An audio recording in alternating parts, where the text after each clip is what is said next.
Hello दोस्तों, स्वागत है आपका श्याम गुरुकुल में। और जैसा कि हम बता दें आपको, हम यहाँ पे करवाने वाले हैं 25 क्वेश्चंस। ठीक है, जो कि सारे प्रीवियस ईयर क्वेश्चंस होंगे और जितने भी ये क्वेश्चन होंगे वो रिपीटेड है क्वेश्चन। ये मॉडर्न हिस्ट्री के सारे क्वेश्चन होंगे। तो आओ देखते हैं उनको और सारे डिस्कस भी करेंगे उनके सारे जो भी उनसे होंगे बनेंगे क्वेश्चन सारे, उन सारे को हम डिस्कस भी करेंगे। तो हमारा पहला क्वेश्चन है हमारा यहाँ पे, और अब बताना भी कि अगर आपको जित कितने सही हुए और कितने गलत हुए। पहला क्वेश्चन हमारा सिख सेना कहलाती है। फर्स्ट है ऑप्शन अकाली, दूसरा सिंह दल या सिंह दल, तीसरा ऑप्शन है खालसा और चौथा ऑप्शन है गुरुद्वारा। तो इसका आंसर हो जाएगा खालसा। ठीक है, खालसा पंथ की स्थापना किसने करा था अगर किसी ने पूछा तो आप बताओगे 1699 ईस्वी में किया गया था। 1699 ईस्वी में सिखों के 10वें गुरु के द्वारा गुरु गोविंद सिंह के द्वारा किया गया था। गुरु गोविंद सिंह के द्वारा किया गया था 1699 ईस्वी में। ओके, चलो नेक्स्ट क्वेश्चन है हमारा, भारत के लिए समुद्री मार्ग की खोज का श्रेय जाता है। तो भारत में समुद्री मार्ग का खोज का श्रेय किसे जाता है? फ्रांसीसियों को जाता है क्या, डच को, पुर्तगालियों को, और डी है अंग्रेजों को। तो सबको पता होगा यहाँ पे किसको जाता है? पुर्तगालियों को। पुर्तगालियों को क्यों? क्योंकि 17 मई 1498 को कौन आया था? वास्को डी गामा आए थे हमारे भारत। कहाँ पे आए थे? तो कालीकट बंदरगाह पे आए थे केरल में। ओके, जिनको राजा जमोरी ने स्वागत करा था। चलो नेक्स्ट क्वेश्चन हमारा, निम्न में से कौन सा भारत आने वाला पहला अंग्रेज था? तो पहला अंग्रेज जहाज कौन सा था? एलिजाबेथ, बंगाल, रेड ड्रैगन और मेफ्लावर। तो आंसर हो जाएगा यहाँ पे रेड ड्रैगन। ओके, अगर पूछ लिया जाए कि रेड ड्रैगन का पहले नाम इसका क्या था, तो इसका पहले नाम आप क्या बताओगे? Spanish man, Spanish Spanish man. ठीक है, और ये बनाया गया था कहाँ? अगर आपसे पूछ लिया तो ये डेप्ट फोर्ड डॉकयार्ड में बनाया गया था। डेप्ट फोर्ड डॉकयार्ड, डॉकयार्ड में बनाया गया था। पूछ लिया कब बनाया गया था, तो आप बता सकते हो 1595 ईस्वी में बनाया गया था। ओके, और ये जो बना था तो पहला यात्रा जो ये था वो भारत के लिए करा था, इसलिए ज्यादा इंपॉर्टेंट हो जाता है red dragon. Okay, next question है हमारा, केप ऑफ गुड होप के रास्ते भारत तक के समुद्री रास्ते की खोज किसने की थी? क्या वास्को डी गामा ने, अमुंदसेन, सी क्रिस्टोफर और डी जॉन कॉबोट। तो आंसर हो जाएगा यहाँ पे Vasco D gamma. Okay, Vasco D gamma ने केप ऑफ गुड होप के रास्ते भारत के समुद्री खोज किया करा था। ठीक है, ये कब किया था? तो आप बता सकते हो 1490 ईस्वी में किया था।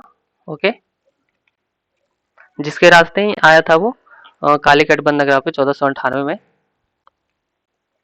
नेक्स्ट हमारा, इसके साथ भारत में ब्रिटिश को फ्रांसीसी चुनौती का अंत हुआ। तो किसके साथ, मतलब कि कौन सा युद्ध होने के बाद फ्रांसीसी चुनौती का अंत हो गया? तो ऑप्शन है यहाँ पे हमारा प्लासी का युद्ध, बी है बक्सर का युद्ध, सी है बांडीवस का युद्ध और डी है श्रीरंगपट्टनम का युद्ध। तो आंसर हो जाएगा यहाँ पे बांडीवस का युद्ध। बांडीवस का युद्ध कब हुआ था? तो हुआ था 1760 ईस्वी में हुआ था। ओके, जिसमें ये फ्रांसीसी की हार हुई थी। तो यहाँ पे फ्रांसीसी और अंग्रेजों के बीच बहुत युद्ध होता था। इसे 1760 ईस्वी में फ्रांसीसी पूरी तरीके से पराजित हो गई थी। उसके बाद फ्रांसीसी का अंत हो गया था। प्लासी का युद्ध कब हुआ था? 1757 ईस्वी में। बक्सर का युद्ध 1764 ईस्वी में हुआ था। एक इनके बीच हेक्टर मुनरो जो ईस्ट इंडिया कंपनी के तरफ से लड़ रहे थे और उसके विपरीत में थे कौन? तो ये बंगाल के नवाब थे, अवध के नवाब थे और मुगल के नवाब थे। मुगल के जो भी सॉरी सम्राट थे जो भी, तो उन सब मिलके इन्होंने बक्सर का युद्ध लड़ा था। ठीक है, नेक्स्ट क्वेश्चन है हमारा, भारत में पुर्तगाली सत्ता का वास्तविक नींव रखने वाले महानतम पुर्तगाली गवर्नर थे। ऑप्शन ए है अल्मेड़ा, बी है अल्बुकर्क, सी है फ्रांसीसी ड्रेक फ्रांसिस ड्रेक और डी है वास्को डी गामा। तो भारत में किसने रखा था? तो आंसर हो जाएगा इसका अल्बुकर्क। इसका पूरा नाम था Alfonso de Albuquerque. Okay, Bharat में पुर्तगाल का वास्तविक संस्थापक किसे माना जाता है अगर पूछा जाए तो ये अल्फांसो डी अल्बुकर्क को माना जाता है। ठीक है, इन्होंने अपना कोचिन, अपना अगर पूछा जाए कि अपना मुख्यालय कहाँ बनवाया था तो ये आप बता सकते हो कोचिन में। ओके, कोचिन को अपना मुख्यालय बनाया था। इसने ही क्या किया था, जीत लिया था किसको जीत लिया था अगर पूछा जाए तो आप बता सकते हो कहाँ? बीजापुर। ठीक है, किससे जीता था? तो आदिल शाह से। आदिल शाह से इन्होंने क्या किया था? बीजापुर को जीत लिया था। और अगर टाइम पूछा जाए कि आप कब जीता था, तो आप बता सकते हो 1510 में। ओके, नेक्स्ट हमारा अंग्रेज शासक चार्ल्स द्वितीय को किसकी राजकुमारी से विवाह करने के लिए बंबई दहेज में दिया गया था? ऑप्शन है फ्रांस, बी है पुर्तगाल, सी है हॉलैंड और डी है डेनमार्क। तो आंसर हो जाएगा इसको पुर्तगाली। ओके, पुर्तगाल की राजकुमारी थी कैथरीन। ठीक है, जिनके विवाह में चार्ल्स द्वितीय को बंबई दहेज में दे दिया गया था। कब दे दिया गया था अगर पूछा जाए तो 1661 ईस्वी में दे दिया गया था। लेकिन फिर क्या किया चार्ल्स द्वितीय ने 1668 ईस्वी में बंबई को किराए पे दे दिया था ईस्ट इंडिया कंपनी को। ईस्ट इंडिया कंपनी को, भाई बंबई भी किराए पे देते तो लोग। ईस्ट इंडिया कंपनी को क्या कर दिया? किराए पे दे दिया था। कितने पाउंड पे? तो 10 पाउंड वार्षिक पे। ठीक है, नेक्स्ट हमारे भारत में डच का सबसे प्रारंभिक उपनिवेश कहाँ था? ऑप्शन है मछलीपट्टनम, बी पुलिकट, सी सूरत और डी अहमदाबाद। तो आंसर हो जाएगा यहाँ पे पुलिकट। पूछा जाए कि डच कब कितने से कितने वर्ष तक भारत में उपस्थित रहे, तो 1605 से 1600 सॉरी 1605 से 1825 ईस्वी तक रही। ठीक है, इन्होंने कोरेमंडल तट पर अपना स्थापित किया था व्यापारियों को, तो पुलिकट में। ओके, चलो नेक्स्ट क्वेश्चन है हमारा, पुर्तगाली यात्री वास्को डी गामा का कालीकट आने पर भव्य स्वागत करने वाले भारतीय राजा का नाम बताइए। ये भी क्वेश्चन एसएससी मल्टीटास्किंग का है, एमटीएस का। तो ऑप्शन है असफ जा इस्माइल मुल्क, बी देवराय, सी जमोरिन और डी कृष्ण देव राय। तो इसका आंसर हो जाएगा जमोरिन। राजा जमोरिन ने किया था जब कौन आए थे? वास्को डी गामा आया था 1498 में कालीकट बंदरगाह पे। ओके, अगर एक बात और, अगर आपसे पूछ लिया जाए कि दोबारा कब आए थे, तो वास्को डी गामा दोबारा 1502 में फिर भारत आए थे। 2 बार भारत की यात्रा किया है इन्होंने, 1498 और 1502 में, 3 साल के बाद ही। नेक्स्ट हमारा पांडिचेरी का वह फ्रांसीसी राज्यपाल कौन था जिसने फ्रेंच कंपनी को एक शक्तिशाली कंपनी बनाने का प्रयास किया था?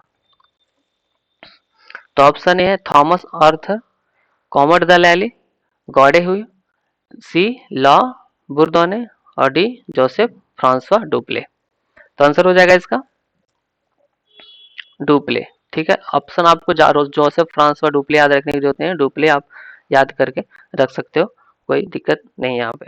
ओके, डुप्ले को बहुत ही ये अपने फ्रांसीसी कंपनी को ज्यादा ही शक्तिशाली बनाने का प्रयास करा था इसने।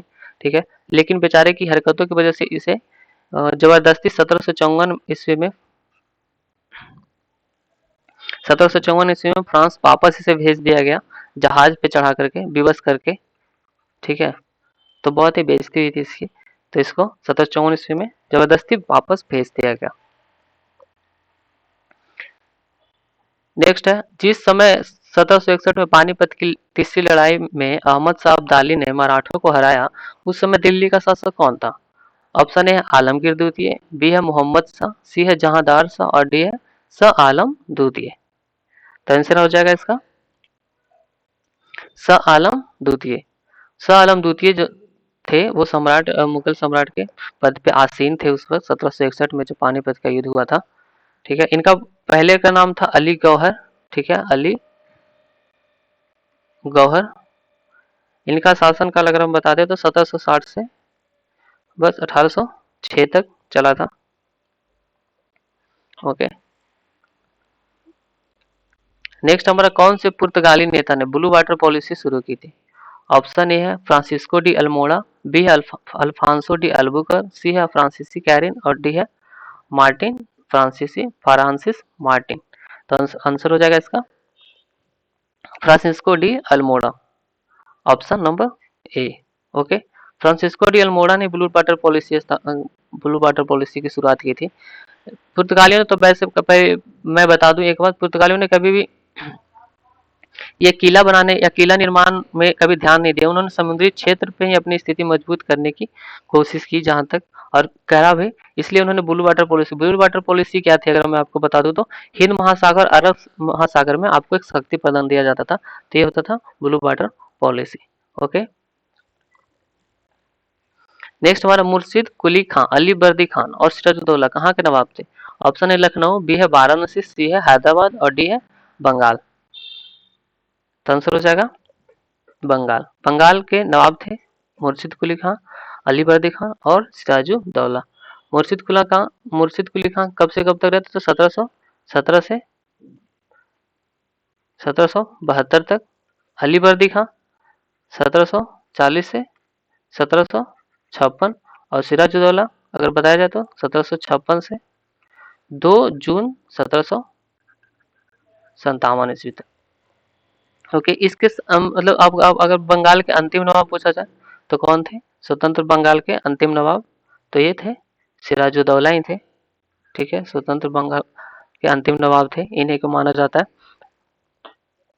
इसके शासनकाल में, ये सिराजुद्दौला के शासनकाल में क्या होता अगर पूछा जाए तो ईस्ट इंडिया कंपनी के शासन की शुरुआत हुई थी। इनका शासनकाल जैसे ही खत्म हुआ था, ईस्ट इंडिया कंपनी के वहां पे अपना शासन शुरुआत करा था 1757 में, प्लासी युद्ध के बाद। नेक्स्ट क्वेश्चन हमारा, किस संधि के तहत ब्रिटिश कंपनी को मुगल शासक शाह आलम द्वितीय से बंगाल, बिहार और उड़ीसा की दीवानी का अधिकार प्राप्त हुआ था? तो किसकी संधि के बाद? शाह आलम द्वितीय। तो आंसर हो जाएगा अवध की संधि, बी है अलीनगर की संधि, सी कलकत्ता की संधि, डी इलाहाबाद की संधि। तो ये जो बात हो रही है किसकी हो रही है? ये हो रही है 1764 में जो युद्ध हुआ था, बक्सर का युद्ध, ये उसकी बात हो रही है। तो उसके बाद ही इलाहाबाद की संधि हुई थी, जिसमें लड़े थे ये तीनों मुगल के, बंगाल के, अवध के जो नवाब थे वो तीनों मिलकर एक सेना बना के लड़े थे। तो इसलिए 1765 में इलाहाबाद की संधि हुई थी। तो इलाहाबाद की अगर संधि पूछ दिया तो कब हुई थी? तो ये थी 1765 ईस्वी में। ठीक है, तीनों के बीच। और ईस्ट इंडिया कंपनी की तरफ से कौन आए थे वहां पे? तो आप बता सकते हो, रॉबर्ट क्लाइव था। रॉबर्ट क्लाइव के बीच संधि हुई थी, और इधर से शाह आलम द्वितीय थे। बक्सर के युद्ध के बाद हुआ था ये संधि। नेक्स्ट हमारा, पुर्तगाली की डैश की तलाश में भारत आए थे? तो ऑप्शन है मुस्लिम कपड़ा, मलमल के कपड़े, बी है मजदूरी, सी है मसाले और डी है सोना। तो ये हमारा हो जाएगा मसाले। ठीक है,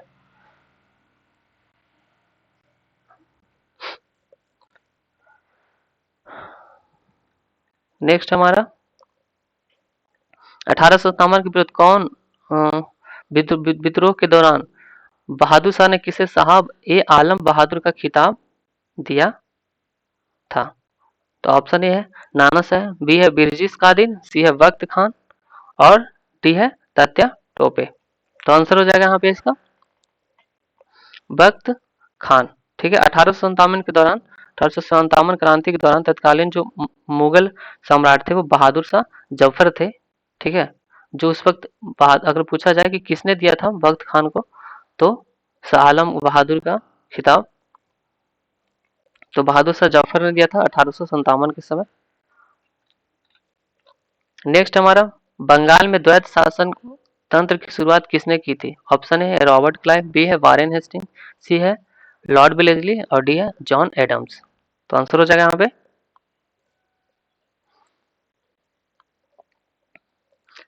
रॉबर्ट क्लाइव। ये कब बंगाल का द्वैत शासन कब स्टार्ट हुआ था? तो आप समझ लो, बंगाल का द्वैत शासन स्टार्ट हुआ था इलाहाबाद के संधि के बाद ही। ठीक है, उन्होंने रॉबर्ट क्लाइव ने द्वैत शासन की वहां पे शुरुआत कर दी। ठीक है, द्वैत शासन में उनको ये हुआ कि मुगल सम्राट की तरफ से दीवानी और बंगाल के नवाब की तरफ से निजामत की प्राप्त होने लगी, तो इसलिए उन्होंने द्वैत शासन का प्रारंभ कर दिया। ठीक है, नेक्स्ट हमारा, गुजरात का शासक बहादुर शाह किसके साथ संघर्ष हुए, मतलब किसके साथ हुए संघर्ष में मारा गया? तो गुजरात का शासक बहादुर शाह किसके साथ संघर्ष में मारा गया? तो ऑप्शन है डच, बी है अंग्रेज, सी है पुर्तगाल और डी है फ्रेंच। तो इसका आंसर हो जाएगा किसके साथ? पुर्तगाल के साथ। ओके। पुर्तगाल के साथ इन इसको मतलब कि क्या हुआ था, ये संधि करने गए थे और इनको जहाज पे ही मार मार दिया गया था। उसके बाद दमन और दीप पे अगर पूछा जाए दमन द्वीप पर कब कब्जा कर लिया, तो 1538 में पुर्तगालियों ने दमन एवं द्वीप में क्या कर लिया था, कब्जा कर लिया था। उसके बाद पूरी तरीके से अगर पूछा जाए तो 1961 में पूरा तरीके से इन्होंने कब्जा कर लिया था पुर्तगालियों के द्वारा 1961 में। नेक्स्ट हमारे सिराज उदौला ने किस शहर का नाम अली नगर में परिवर्तित किया था? ऑप्शन है कलकत्ता, बी है आगरा, सी है फिरोजपुर और डी है फतेहपुर। तो आंसर हो जाएगा यहाँ पे कलकत्ता। ठीक है, कलकत्ता का नाम बदल के उन्होंने क्या रखा था, अलीनगर कर दिया था। अलीनगर क्यों रखा था? क्योंकि उनके दादाजी का नाम था, उनके दादा अली वर्दी खान नाम था। उनके दादाजी का क्या नाम था? अली वर्दी खान। उन्होंने उनके नाम पे ही उन्होंने क्या कर दिया था, और ये रखा कब था अगर पूछा जाए तो रखा था कब, जब उन्होंने फोर्ट विलियम जीता था। फोर्ट विलियम कब जीता था अगर पूछ दिया जाए तो 1756 ईस्वी में सिराजुद्दौला ने फोर्ट विलियम को जीता था, और उसके बाद ही उनका नाम रख दिया था क्या, अली नगर। ओके, क्योंकि उनके दादाजी का नाम था अली वर्दी खान, इसलिए उन्होंने अली नगर उनका नाम रखा था दादाजी का नाम। नेक्स्ट है यहाँ पे किसे मैसूर का शेर के नाम से भी जाना जाता है? Option A Hyder Ali, B है टीपू सुल्तान, सी है यदुराय बोडेयार और डी है कृष्णदेव राय। तो आंसर हो जाएगा यहाँ पे टीपू सुल्तान। टीपू सुल्तान को मैसूर का शेर के नाम से जाना जाता है, या टाइगर ऑफ मैसूर आप इसे कह सकते हो। ठीक है, ये पता चलता है वहाँ पे बहुत ज्यादा साक्ष्य मिलते हैं, टीपू को बाघ से अत्यधिक लगाव था, इस वजह से उन्हें टाइगर ऑफ मैसूर कहा जाता है।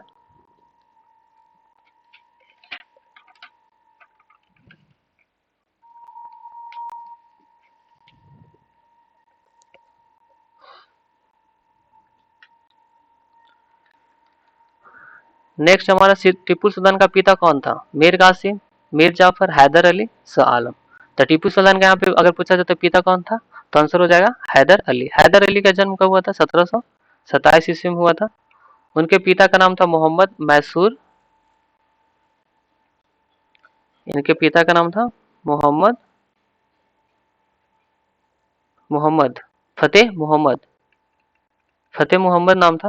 मैसूर सेना के एक साधारण से व्यक्ति थे। ठीक है, और आपको तो पता है टीपू सुल्तान को क्या कहते थे, मैसूर का बाघ या टाइगर ऑफ मैसूर कहा जाता है। एक सवाल और इनसे आता है कि 1769 में किसने जीता था ये एंग्लो मैसूर युद्ध? तो 1769 में एंग्लो मैसूर किसने जीता था? तो ये हैदर अली ने ही जीता था। ठीक है, नेक्स्ट क्वेश्चन हमारा फ्रांसीसियों ने सूरत में अपना पहला कारखाना डैश दूसरा कारखाना स्थापित किया। ऑप्शन है बनारस, बी है कलकत्ता, सी है मुंबई और डी है मसूलीपट्टनम। तो इसका आंसर हो जाएगा मसूलीपट्टनम। ठीक है, पहला कारखाना फ्रांसीसियों ने सूरत में लगाया था और दूसरा लगाया था मसूलीपट्टनम में। फ्रांसीसियों ने भी अपना एक कंपनी स्थापित करी थी, फ्रांसीसी ईस्ट इंडिया कंपनी। वो इसलिए ताकि वो टक्कर दे सके किसको, British British east India company को और डच ईस्ट इंडिया कंपनी को टक्कर दे सके। ठीक है, इसलिए इसने स्थापित करा था।